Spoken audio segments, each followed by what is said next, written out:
Quero convidar a todos para lermos a Bíblia em 2 versículos que faz parte daquilo que está proposto para falar hoje. Salmo 105 e o verso 105. Ou melhor dizendo, Salmo 119 e o verso 105. E depois 2 Timóteo capítulo 3, versículo 16 e o versículo 17. Esses 2 versículos, Salmo 119, versículo 105, o verso, e 2 Timóteo capítulo 3, versículo 16 e 17. Abra sua Bíblia, vamos ler juntos. Salmo 119, o verso 105. Lâmpada para os meus pés é tua palavra, e luz para o meu caminho. E 2 Timóteo, Paulo escrevendo ao jovem Timóteo, no capítulo 3, e o verso 16 e 17, diz assim: toda a Escritura é inspirada por Deus e útil para o ensino, para a repreensão, para a correção, para a instrução na justiça, para que o homem de Deus seja apto e plenamente preparado para toda boa obra. Amém? Pois bem, quero fazer um breve resumo sobre os chamados 5 solas ou 5 somentes. O irmão Jair nos antecedeu, já falou algo a respeito. Eu quero fazer contextualizar quando ocorreu isso. Era uma época conturbada, quando o catolicismo romano reinava plenamente, absoluto, como única igreja representante do cristianismo na época, não existia outra, e todos que pensassem ou tentassem pensar diferente, sofria consequências severas, culminando com a morte. Pois bem, dentro desse cenário, em 1517, no século XVI, surge o jovem Martinho Lutero. Martinho Lutero, ele começa a ter uma atitude diferente em relação ao sistema religioso reinante da época, porque ele aprendeu nas Escrituras Sagradas que a justificação era somente pela fé. Ele entendeu que só havia um mediador, Jesus Cristo, e não poderia de maneira nenhuma continuar a praticar as coisas erradas que eram praticadas. Antes dele também houve outras pessoas que se levantaram, chamados precursores da reforma. Obviamente não dá para falar sobre ele, mas poderíamos citar John Hus, Wycliffe e outros nomes como Savonarola, que fizeram grandes coisas em prol do reino de Deus, defendendo a Escritura Sagrada como única, infalível e digna de crédito para a profissão de fé, de vida, de obra, de prática cristã em todo o seu aspecto. Quando Martinho Lutero, em 1517, precisamente 31 de outubro, ele afixa 95 teses na Catedral de Wittenberg, na Alemanha. Ali ele estava decretando plenamente o rompimento com os dogmas papais, com as indulgências e com todas as práticas espúrias que era praticada pelo catolicismo da época. Não foram somente 95 teses, ele escreveu muitas outras teses que mais tarde também vêm à tona e vêm à lume dentro desse contexto. É nesse cenário onde se levantar contra a instituição era praticamente assinar a sua sentença de morte, que muitos homens se levantaram, que muitos homens ousaram pregar a verdade, anunciar a verdade. Não havia o politicamente correto no coração desses homens, na mente desses homens. A sua preocupação era anunciar a verdade de Deus revelada na Escritura Sagrada. Dentro de tudo o que ele ensinou, foi extraído, sintetizado de forma bem sistematizada, os chamados 5 solas, que significam 5 somente. Primeiro, o sola scriptura, onde o que passa a valer a Escritura, o que passa a valer é a Escritura Sagrada. Não é mais aquilo que diz a igreja, não é mais o que o Papa diz ser verdade. O que vale é o que está escrito na Bíblia Sagrada. E ele, convidado em alguns momentos a se retratar, ele disse: a menos que eu seja convencido pelo testemunho das Escrituras, ou pelo mais claro raciocínio, a menos que eu seja persuadido por meio das passagens que citei, a menos que assim submetam minha consciência pela palavra de Deus, não posso retratar-me e não me retratarei, pois é perigoso a um cristão falar contra a consciência. Aqui permaneço, não posso fazer outra coisa, Deus me ajude, amém.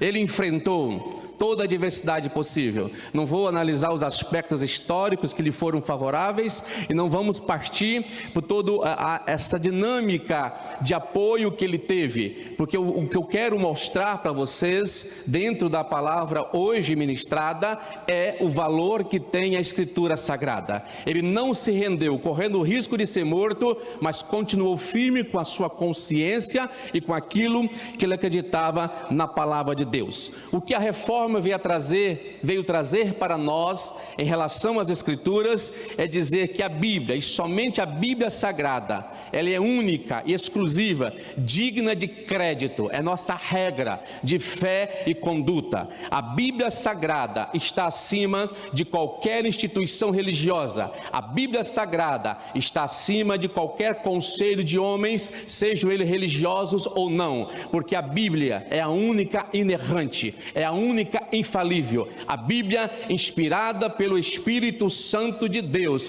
traduzida na língua portuguesa para nós, para que tenhamos acesso, para que tivéssemos acesso, para que pudéssemos ler, tem que ter primazia, tem que ter prioridade em nossas vidas, em nossos corações e até mesmo em nossas liturgias. É importante atentarmos para isso. Falarei mais sobre isso daqui a pouco. Pois bem, daí veio o solo Christus, onde teremos uma alusão clara que somente Jesus Cristo é o único, o caminho, a verdade, a vida. Somente por Jesus Cristo há salvação.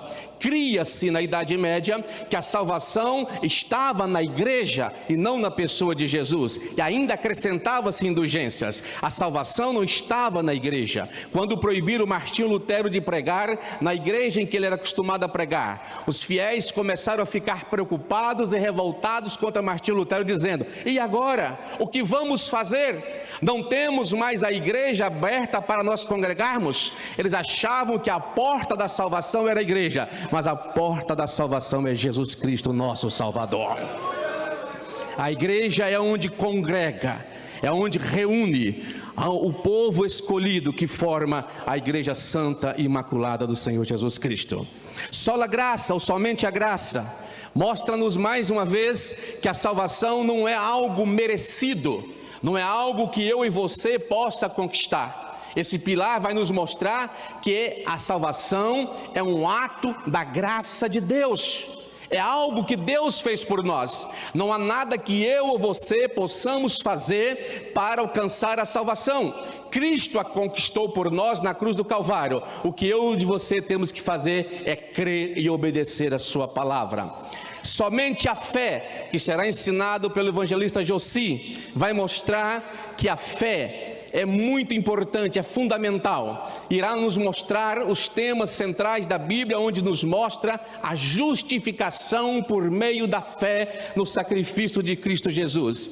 E somente a glória, quando o professor Eduardo irá trabalhar, mostrando que toda glória, irmãos, não é para nós.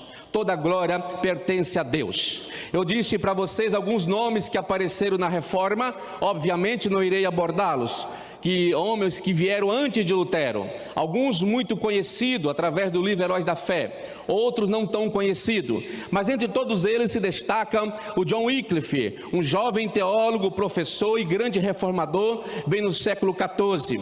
Ele também começou a apresentar críticas contra o sistema governante religioso da época. Ele também tinha intenção de trazer uma purificação na igreja através das Escrituras. Não foi bem sucedido. Acabou não conseguindo êxito, mas a semente ficou plantada daquilo que ele havia pregado. Acabou morrendo posteriormente, já em idade avançada. John Hus, que é conhecido pelo livro de Orlando Boy, A maioria de assembleanos mais antigos já leram o livro Heróis da Fé. E conta-se nesse livro que John Hus, ao ser queimado em uma fogueira, ele disse: hoje vocês matam o ganso, mas daqui a 100 anos vai nascer o cisne que vocês não poderão matar. Referindo-se, alguns interpretam como a Martinho Lutero, que nasceu posteriormente e não puderam deter o ímpeto daquele jovem pregador e conhecedor das Escrituras Sagradas.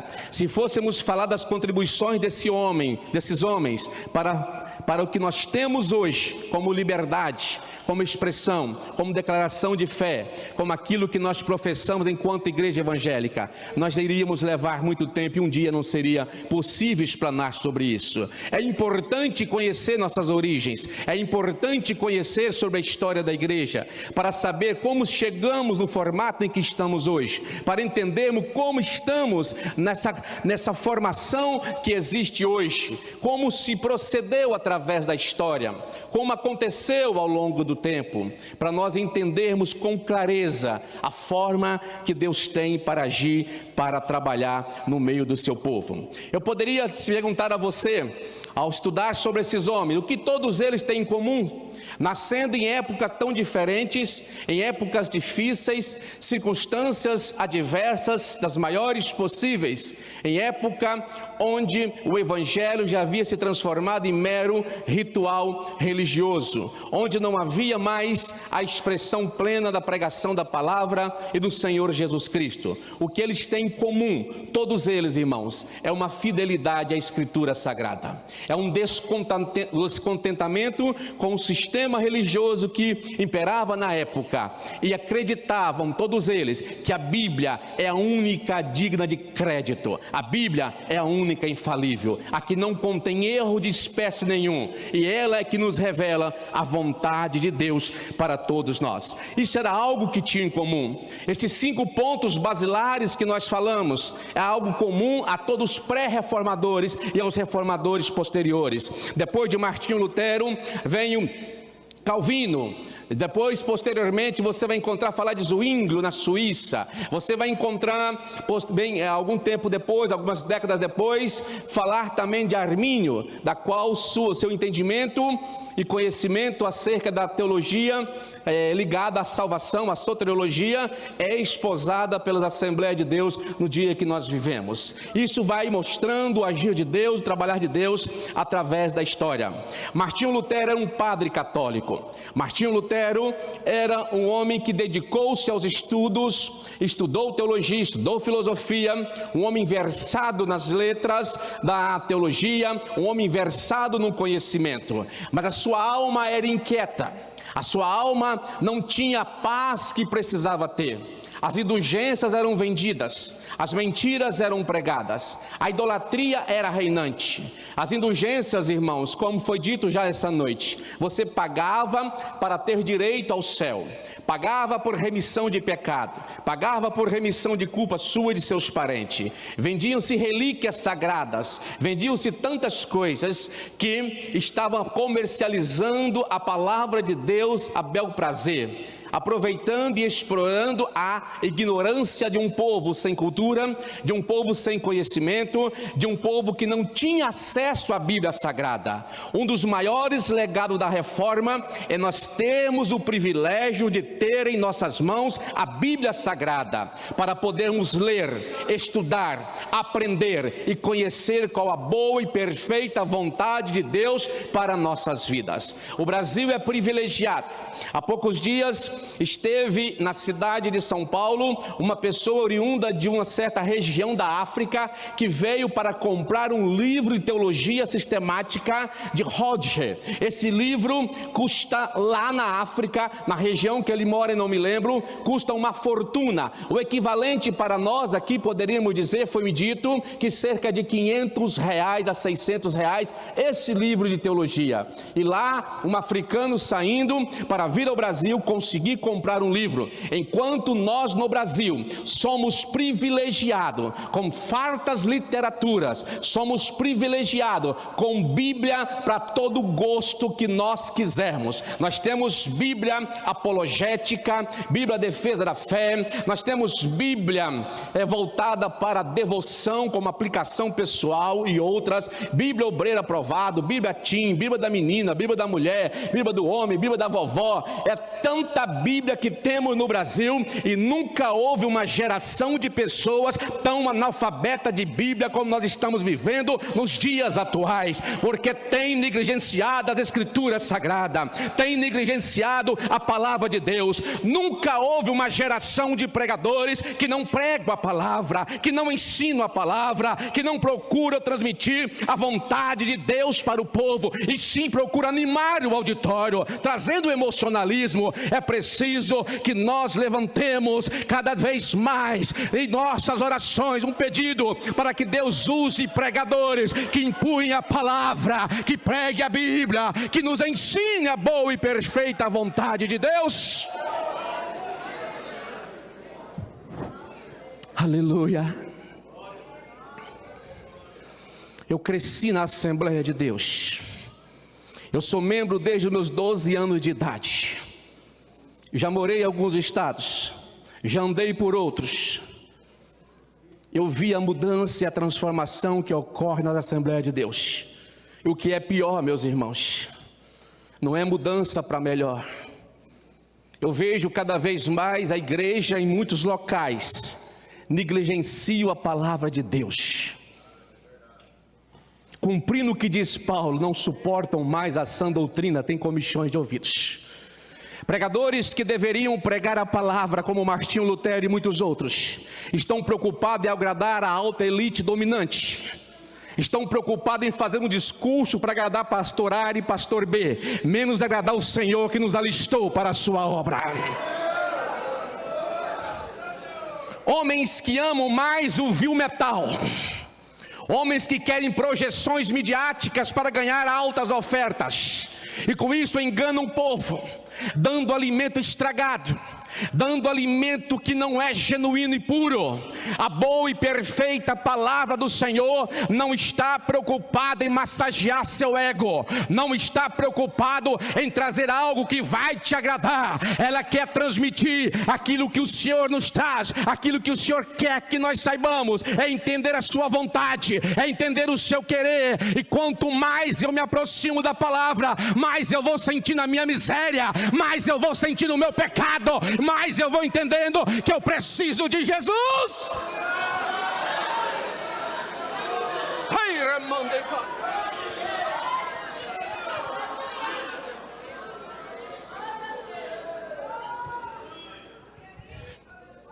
Credencial é muito importante. Os títulos que nós adquirimos na vida têm a sua utilidade. No meio acadêmico precisamos de títulos. No meio acadêmico precisamos de conquistar esses títulos. No meio eclesiástico os cargos também são importantes, sim. Tem a sua função, tem a sua finalidade. Mas de maneira nenhuma eu posso, por amor a um cargo, por amor a uma posição, negligenciar aquilo que a Bíblia ensina em troca de favores, em troca de benefícios, em troca de ser elevado a um outro grau. Porque sabe de uma coisa? Eu irei prestar conta ao meu Deus daquilo que foi me confiado. Você irá prestar conta daquilo que Deus te confiou. Aleluia.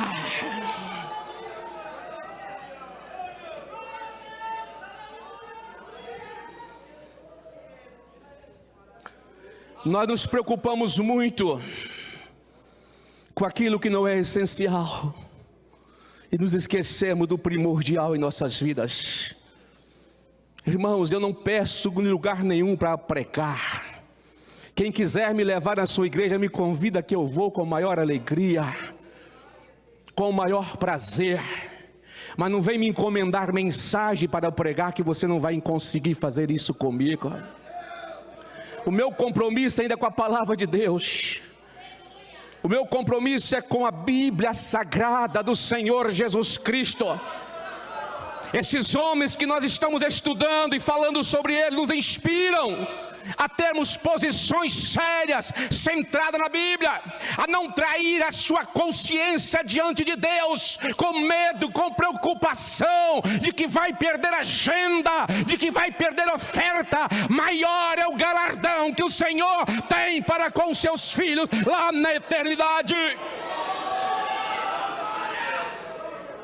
Aleluia.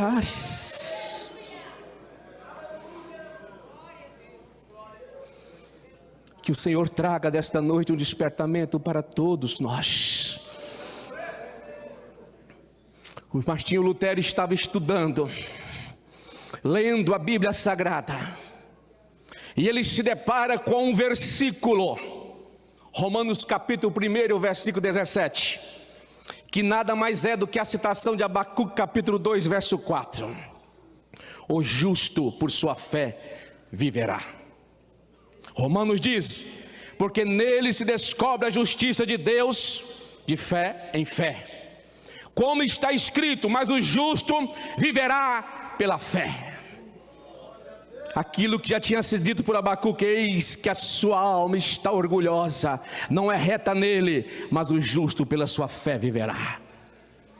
Nesse momento a Bíblia, ao ser lida por ele, o Espírito Santo lhe abre o entendimento, lhe abre os olhos, para ele entender: espera aí, se a justificação é pela fé, tudo está errado, eu preciso fazer algo. E ele é impulsionado e começa a pregar a palavra de Deus, na unção do Espírito do Senhor. Se você fosse olhar o contexto de Martinho Lutero, irmãos, você estava assinando a sua sentença de morte, não é só excomunhão. E outra coisa, quem fosse excomungado da Igreja Católica era réu do fogo eterno na crença do catolicismo. Além de ser excomungado, você corria o risco de ser morto, como foi John Hus em uma fogueira e muitos outros que morreram de formas horríveis. Mas ele não pensou nisso, ele não se preocupou primeiramente com isso. Primeiramente ele se preocupou em pregar aquilo que o Senhor lhe revelou, aquilo que o Senhor lhe mostrou. Olha a vida dos apóstolos, como morreram esses homens em prol de uma verdade, em prol da verdade única e absoluta. Da mesma forma, ao ler a epístola aos Romanos, nós nos deparamos com uma realidade. De onde foi que Paulo fundamentou para escrever essas cartas? De onde Paulo tirou o fundamento para escrever aos Gálatas sobre justificação pela fé? De onde foi que Paulo encontra fundamento para escrever aos Romanos? Na Escritura Sagrada, na Bíblia Sagrada. A Bíblia é o fundamento, a Bíblia é a base, a Bíblia é o alicerce. Aquela Bíblia que nós guardamos e passamos a semana inteira e nunca, às vezes, não lembramos de lê-la, de olhar para ela, de tirar um período de estudo, de meditação na palavra do Senhor. É através da Escritura que Paulo fundamenta os seus ensinos. É através da Escritura que Paulo fundamenta a sua doutrina, em que ele prega, ensina as verdades fundamentais do cristianismo. Podemos ainda ver outras citações, quando Paulo quer fundamentar aos judeus sobre a justificação pela fé. Ele vai apoiar-se onde? Em Abraão, na Escritura Sagrada. Porque o Antigo Testamento já estava completo e os livros canônicos já estavam definidos nos dias de Paulo. O Novo Testamento estava em construção. Posteriormente é que viria a ser formado o que chamamos de Novo Testamento. Estava em processo de formação. Ele fundamenta, escrevendo aos crentes da Galácia, ele fundamenta a justificação pela fé, pegando o episódio onde fala que Abraão creu, e isso lhe foi imputado por justiça. Ele acreditou na promessa de Deus, e isso fez com que ele fosse declarado justo. Para mostrar ainda mais, dizendo que a lei não tem poder de justificar, ele diz que Abraão recebeu a promessa antes da lei. Onde foi que ele fundamentou isso? Na Bíblia Sagrada. Ainda para ficar mais claro o que ele queria ensinar aos Gálatas, ele pega o episódio de Sara, o episódio de Agar, dizendo que quem quer andar debaixo da lei é filho da escrava, mas aquele que quer andar pela fé em Cristo Jesus é filho da livre e filho da promessa e herdeiro com Abraão. Os fundamentos apostólicos estão nas Escrituras. Eu não posso ter outro fundamento que não seja a palavra de Deus. Por isso o resgate da reforma foi só a Escritura, somente a Escritura, somente a Bíblia Sagrada. O fundamento tem que estar nela. Sonhos, visões, revelações, profecias são bíblicas, mas o seu conteúdo, o seu teor tem que estar fundamentado na palavra de Deus. Tem que estar alinhado com a palavra, para que não venha trazer engano, trazer mentira e trazer confusão no meio da igreja. Você vai ler os evangelhos, e ao ler os evangelhos, você irá encontrar um fundamento ao escrever as narrativas de Jesus. E eles constantemente vão se dizer assim: conforme o que está escrito, conforme a Escritura, para se cumprir a Escritura, e assim por diante. Você vai ver que a preocupação dos escritores dos 4 evangelhos é mostrar que tudo quanto Jesus fez, realizou, tinha fundamento na Escritura Sagrada. Por que eu tenho que ser diferente? Por que eu preciso ser diferente? De maneira nenhuma. A base do que eu ensino, a base do que eu prego, tem que ser a palavra de Deus. E ainda no Evangelho de Mateus, se nós formos pegar, irmãos, citações do Antigo Testamento só nos Evangelhos, nós poderíamos fazer umas 4 terça-feira para estudar sobre isso. Há muito a se estudar. Algumas passagens, Miqueias 5:2, fala do lugar onde Jesus haveria de nascer. E Mateus a escrever diz assim: e tu, Belém, terra de Judá, não és de modo algum a menor entre os principais de Judá, porque de ti sairá o guia que há de apacentar a meu povo, Israel. Está citando o profeta Miqueias. Também cita-se o profeta Isaías, capítulo 7:14, portanto o mesmo Senhor vos dará um sinal, eis que a virgem conceberá e dará à luz um filho, e chamará o seu nome Emanuel, que traduzido é Deus conosco. Mateus 1:23, e eis que a virgem conceberá e dará à luz um filho, e chamá-lo-ão pelo nome de Emanuel, que traduzido é Deus conosco. A base do Evangelho é a Bíblia Sagrada. A base do Evangelho é o Antigo Testamento que existia, que os judeus criam e tinham como revelação de Deus, como palavra de Deus, inerrante, infalível. Essa era a base que os evangelistas tiveram para falar sobre Jesus Cristo. Um grande exemplo que nós podemos encontrar é o próprio Jesus Cristo. Constantemente ele fazia menção do que estava escrito acerca dele. Constantemente ele mencionava aquilo que estava escrito a seu respeito. E um dia ele pergunta aos seus discípulos: o que estão dizendo acerca de mim? Cada um tinha uma resposta, mas Pedro levanta pelo Espírito Santo e diz: tu és o Cristo, Filho do Deus vivo, Todo-Poderoso. É importante entender quem é Jesus, irmãos. Hoje estamos pregando um Jesus que não está no Evangelho. Há muitos pregadores que pregam Jesus que não é o Jesus dos Evangelhos. Há muitos pregadores que pregam o Evangelho que não é o Evangelho que Paulo pregava. Não é o Evangelho que Paulo anunciava às igrejas. Não é o Evangelho que Jesus anunciou, o Evangelho de boas novas. Estão mudando a pessoa de Jesus Cristo. Estão transmutando ele em uma mensagem politicamente correta para os dias atuais, uma mensagem que agrada gregos e troianos, mas que não tem agradado o Senhor da seara em nenhum aspecto. Jesus no caminho de Emaús, 2 discípulos tristes porque Jesus havia morrido, havia se acabado a esperança de Israel. E o texto bíblico é bem claro dizendo: honestos e tardios de coração, para crer tudo o que os profetas disseram. Porventura não convinha que o Cristo padecesse essas coisas e entrasse na sua glória? E começando por Moisés, pela lei, e por todos os profetas, explicava-lhes o que dele se achava escrito nas Escrituras. Até Jesus usou a Bíblia Sagrada. Irmãos, desconfie de um culto onde não tem espaço para pregação, algo está errado.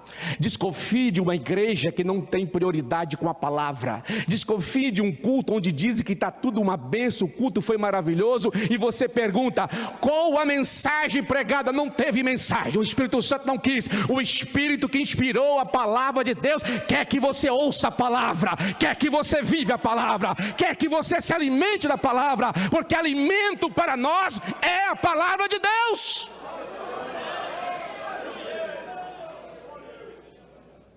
Somente as Escrituras, só a Escritura. Sabe por que muitos moços e moças estão indo para outros cantos? Nem sempre é porque querem liberdade, não. Porque há muitas igrejas nossas aí para fora que tem muita liberdade entre eles, mas estão saindo do mesmo jeito. Porque muitos lugares não estão pregando a palavra, irmãos. E muitos jovens, eles estão em busca de algo mais consistente, não querem palhas. Querem comer coisa consistente, conteúdo. E acabam caindo nas garras do calvinismo. E acabam indo para outras instituições. Acaba entrando por outros caminhos. Não estou dizendo que calvinismo é heresia, não, tá? É apenas um entendimento errado, diferente daquilo que nós temos. Eu estou dizendo que muitos estão enveredando por outras instituições religiosas, porque estão lhe faltando pão na casa de pão. Na casa do pão lhe falta o pão, e eles estão famintos para ouvir algo da palavra de Deus. Estão cansados de oba-oba, estão cansados da mesma coisa. Eles querem alguma coisa consistente, que lhe fale a alma, que lhe fale o coração, e estão em busca, e nós estamos aqui, temos que fornecer este alimento. É meu dever, é seu dever, fornecer o alimento sadio da palavra de Deus, dosado em pequenas doses diárias, todos os dias, para alimentar o sedento e o faminto, aquele que tem fome, aquele que tem sede. Eu preciso transmitir-lhe a palavra. Aleluia. O que transforma não é um discurso bonito. O que transforma não é eu pular e falar meia dúzia de línguas estranhas aqui. O que transforma não é eu profetizar na vida de 10 ou 20. O que transforma é a eficácia da palavra em nossos corações. Aleluia. Jesus disse aos seus discípulos: vós já estáis limpos pela palavra que eu vos falei. A palavra nos limpa, a palavra nos lava. E nós devemos, como diz o apóstolo Pedro, desejar ardentemente esse leite racional. Nós temos que desejar, amar, ter prazer na palavra, irmãos. A Bíblia não é para encher de bactéria debaixo dos nossos braços, não. A Bíblia não é para ficar andando de mão em mão, você vai olhar, se for examinar, tem bactéria que não acaba mais, é normal, é natural, tudo bem? Mas a Bíblia é mais do que um livro que você carrega para a igreja. A Bíblia é a vontade de Deus escrita em palavras, para que eu e você a compreenda, para que eu e você a entenda. E não é privilégio de sacerdote entender a Bíblia. Não é privilégio de líder religioso entender a Bíblia. Todo cristão, como nação santa, sacerdócio eleito por Deus, tem o direito de conhecer a Escritura Sagrada. Ela foi dada ao povo, graças à reforma protestante, o agir de Deus na vida desses homens. A palavra passou a estar na mão da pessoa comum. Não, você não tem que crer porque eu falo, você tem que ser igual Bereano. Eu acredito, porque estou encontrando o que você fala na Bíblia Sagrada. Eu sou homem, sou falho, eu erro, eu me engano, em alguns momentos posso até faltar com a verdade. Sou ser humano, não existe ser humano super crente, perfeito. Sou cheio de falhas. Se você conviver comigo vai encontrar muitas falhas. Mas tem uma coisa, irmãos, na palavra de Deus não há falha, na palavra de Deus não há erro, na palavra de Deus não há inverdade, na palavra de Deus não há engano. A palavra de Deus é para nós, é para você. A Bíblia tem sofrido muito na mão de quem a critica, é verdade.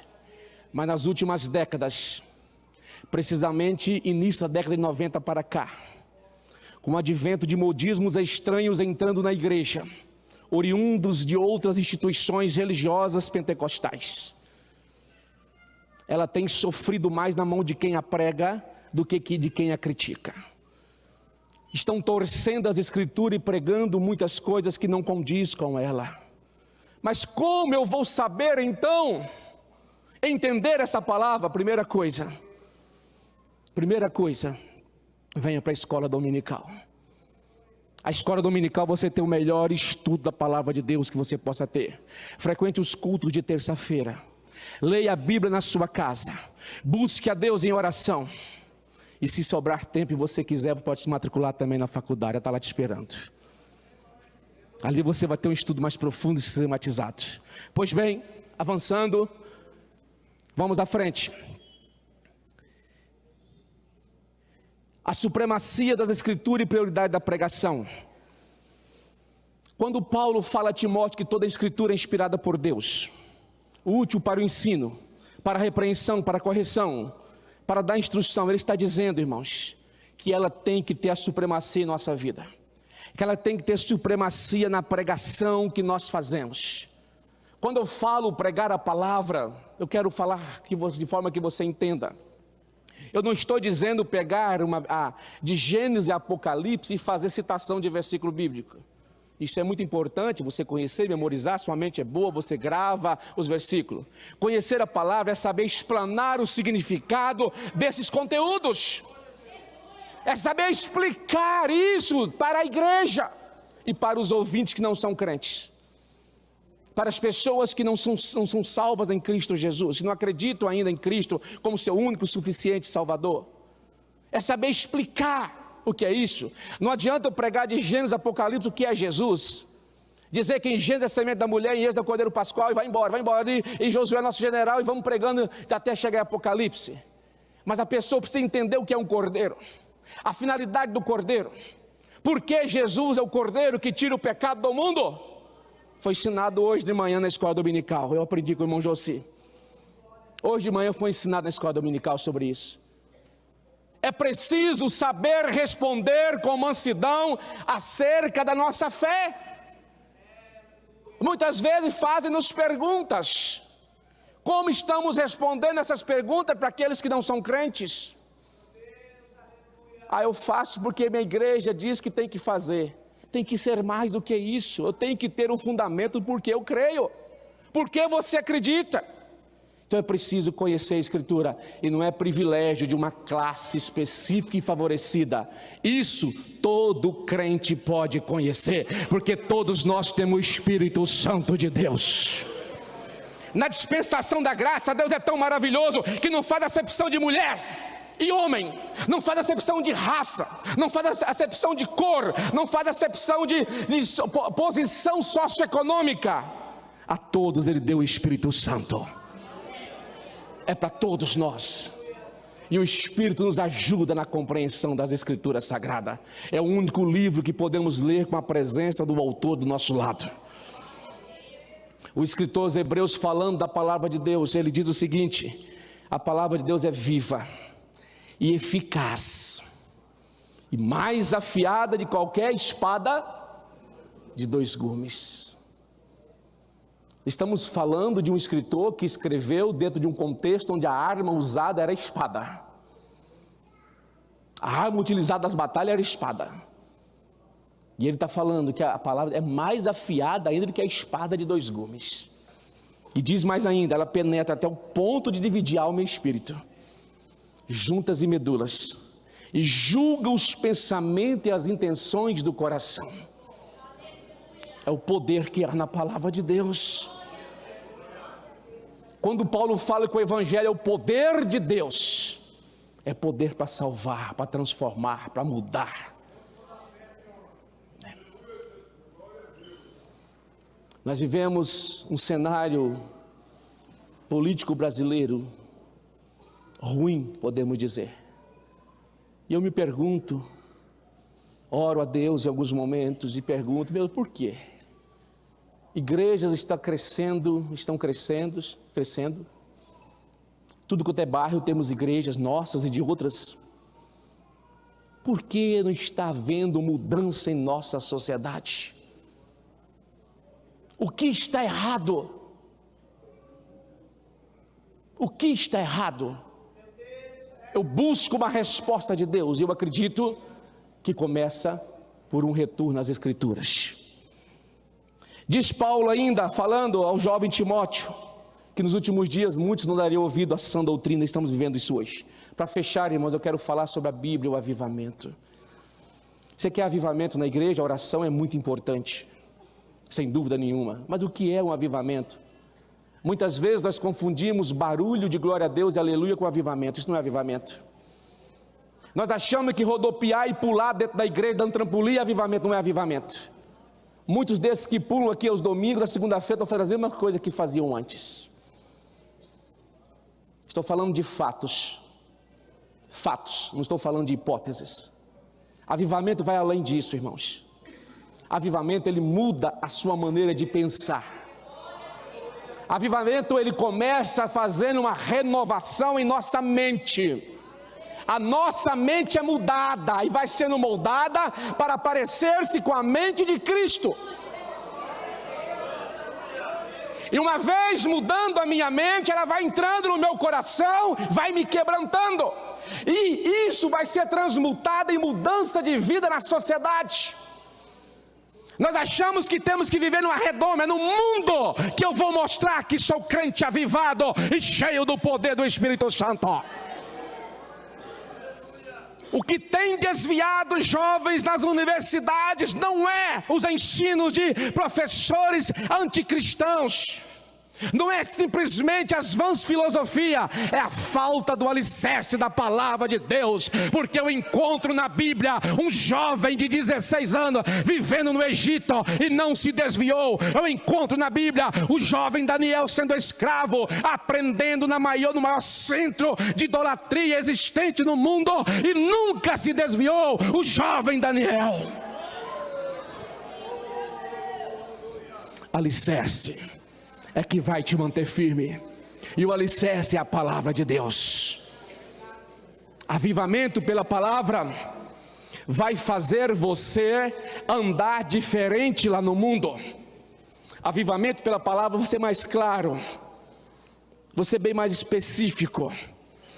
Você não vive segundo os padrões do mundo, você é diferente. Às vezes a vestimenta, a indumentária mostra qual igreja você é, mas a prática não condiz com aquilo que a sua igreja prega e ensina. O crente avivado, irmãos, não mente. O crente avivado não engana. O crente avivado não usa subterfúgios. O crente avivado não faz negociata política. O crente avivado não faz negociata com o mundo. O crente avivado não vende o seu voto por piso de igreja. O crente avivado não vende o seu voto por um caminhão de areia na sua casa. O crente avivado na sociedade, ele é diferente. Ele vai dizer: não, eu sou salvo e liberto, você não vai me comprar, não. Isso é crente avivado.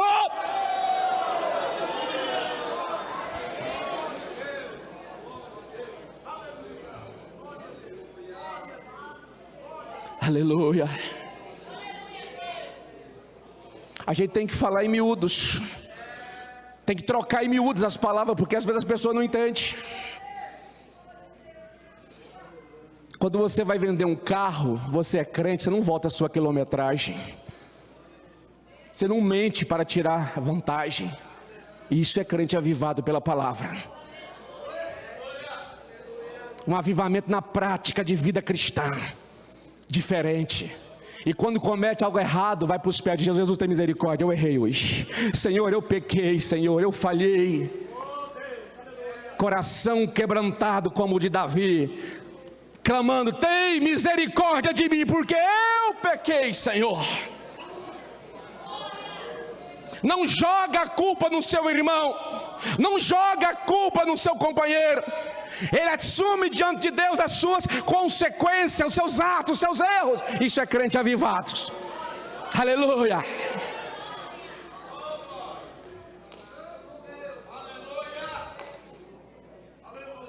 Avivamento que não tem mudança de atitude e comportamento não é avivamento bíblico.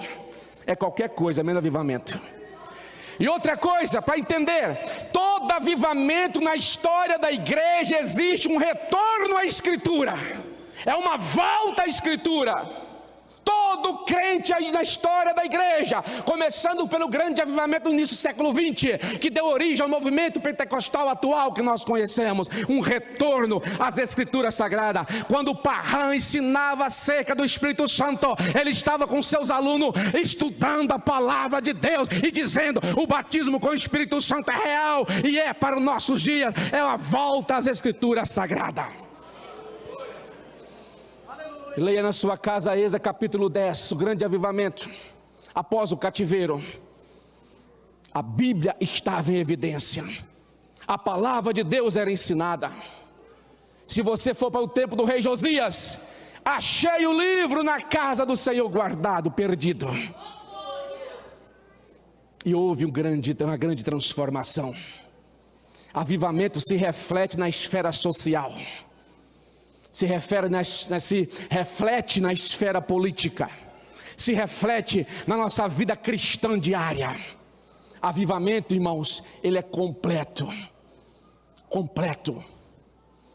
Quando você vê os grandes sermões, pecadores na mão de um Deus irado e muitos outros, diz a história que as pessoas agarravam-se às colunas dos templos, aos postes na rua e diziam: nós vamos perecer porque somos pecadores. Você não vê mensagem dizendo que Deus está satisfeito com você. Deus está feliz do jeito que você está. O dia que Deus estiver feliz com a minha posição, irmão, é hora de eu ir embora para o céu. Porque eu sei, entre mim e Deus, que há imperfeições e mais imperfeições. Não seja enganado com essas mensagens. Não seja ludibriado com esse massagear de ego. Sabe o que aconteceu no tempo de Jonathan Edwards? As tabernas, os bares, as casas de prostituição começaram a diminuir. Os maridos começaram a ficar mais em casa, a ficar com suas esposas, a ficar com seus filhos. Transformação social. Isso é avivamento. Isso é avivamento. Isso é transformação promovida pela pregação genuína da palavra. John Wesley, que é oriundo também, o metodismo vem tudo pós-reforma, todas as instituições religiosas vêm depois. Para ser um obreiro na igreja de John Wesley, na instituição da qual recebeu o nome de metodistas, um obreiro tinha que ler pelo menos 6 horas diárias, não servia para ser obreiro. E tem mais outra coisa: os seus sermões muitas vezes eram escritos andando a cavalo. E ele não pregava paz nem prosperidade. Um dia ele estava cavalgando e preocupado porque parece que tinha parado as perseguições. E ele ajoelha em um local e fala: meu Deus, eu fiz alguma coisa de errado, porque está muito calma a minha vida, não tem perseguição, tem vários dias que ninguém me persegue. O que eu fiz de errado? Daqui a pouco um fazendeiro pega uma pedra e joga ali em cima dele, e ele sai dizendo: glória a Deus, Senhor, porque eu estou na tua presença. A ausência de perseguição muitas vezes é sinônimo de falta de compromisso com Deus. Ok? Só para fecharmos aqui, John Wesley, ele influenciou o parlamento inglês com suas pregações. chegaram à conclusão de que a escravidão era algo que não poderia continuar. Os livros de história vão dizer o seguinte: a Inglaterra estava na época da Revolução Industrial e queria vender suas máquinas, e foram primeiros a combater a escravidão, o tráfico negreiro. Mas a verdade não é toda essa. Lá estava um parlamentar que foi influenciado pela pregação de John Wesley. Quem nós estamos influenciando? É a pergunta que eu faço. Porque a palavra de Deus, ela é poderosa para transformar e mudar nações. Já vou fechar, irmãos. Já estou fechando. Eu quero fechar dizendo o seguinte: uma igreja forte é uma igreja que prioriza a Bíblia Sagrada. Uma igreja forte é uma igreja que tem prioridade com a Escritura. Eu me reunia nas manhãs de escola dominical com os professores que mal sabiam ler. Eu era um adolescente de 16 anos. Eu os ajudava a ler a Escritura. Mas em cada coração, em cada homem e mulher que estava ali para serem professores, eles tinham um zelo tão grande com a Bíblia, com a palavra, que quando eles ensinavam, a palavra nos impactava. Havia preocupação. Eu me lembro muito bem que nossas manhãs de consagração, onde se trazia estudos da palavra, meu pai anotava aqueles estudos em um caderninho, nem que ele não entendesse depois, mas anotava. E assim faziam os crentes. Uma igreja forte se faz com a palavra. Uma igreja forte não se faz tendo grandes políticos influentes. Uma igreja forte não se faz com muito dinheiro. Uma igreja forte se conquista dando prioridade à palavra de Deus. Uma igreja revitalizada, ela prioriza a palavra de Deus. E tem prazer em estar na casa do Senhor aprendendo, não é enfado. Ouvir a palavra não pode ser visto como enfado, como algo cansativo. Temos que ter prazer, como diz o salmista: ó, quanto eu amo a sua lei, é minha meditação de dia e de noite. O crente avivado é aquele que passa por a transformação completa. Fecho com vocês dizendo: a Bíblia, ela me ensina e nos ensina a não vivermos conforme os padrões do mundo. Ela me instrui a viver uma vida santa, separada. Uma das recomendações bíblicas é seguir a paz com todos e a santificação, sem a qual ninguém verá a Deus. Santificação, irmão, é ser separado de toda forma de corrupção do mundo. É ser separado da forma que o mundo vive em todos os seus aspectos. E isso eu aprendo onde? Através das Escrituras Sagradas. Que Deus abençoe a todos poderosamente. Agradeço em nome de Jesus a confiança e a oportunidade de transmitir esta palavra. Volta o microfone. Fiquemos de pé em nome de Jesus. Eu vou ser breve no convite. Normalmente, irmãos, o convite meu é rápido, eu não demoro. Primeiro convite, eu quero perguntar: existe alguém em nosso meio, desviado, afastado dos caminhos do Senhor, que quer hoje se reconciliar com Cristo? Tem alguém afastado do Senhor que quer reconciliar-se com Deus hoje? Hoje é noite oportuna de salvação. Se alguém quer se reconciliar, eu estava pregando numa região de Cáceres uma vez, era um domingo de consagração, e eu contei o meu testemunho de conversão, de retorno para Cristo. E no meio desse testemunho entra um moço, chefe do tráfico naquele bairro, e aceita Jesus como seu Salvador. E logo em seguida entra um bêbado. Sabe o que o bêbado pediu? Canta o hino 15. Só pode que era um desviado também. Essa é a marca da Assembleia de Deus. Eu quero falar em outro momento sobre os 5 pilares da Assembleia de Deus no Brasil. Pois bem, existe alguém que não é crente, que quer entregar a sua vida para Jesus? Eu já estou encerrando, irmãos, e vamos orar. Existe alguém não crente que quer entregar a sua vida para Jesus? Olha a sua direita, a sua esquerda. Se porventura alguém que quer entregar hoje a sua vida para Jesus, que entendeu que a Escritura revela Jesus Cristo como nosso único e Salvador, e que hoje entregar a vida a Cristo, eu te convido aqui à frente em nome de Jesus. Estaremos orando por você. Se não há ninguém, nós vamos orar. agradecendo a Deus por este rico momento em que nós estamos aqui em sua presença. Deus querido, eterno Pai celestial, graças te damos, Senhor, por tuas bênçãos, por tua bondade, por tua misericórdia, por tua graça.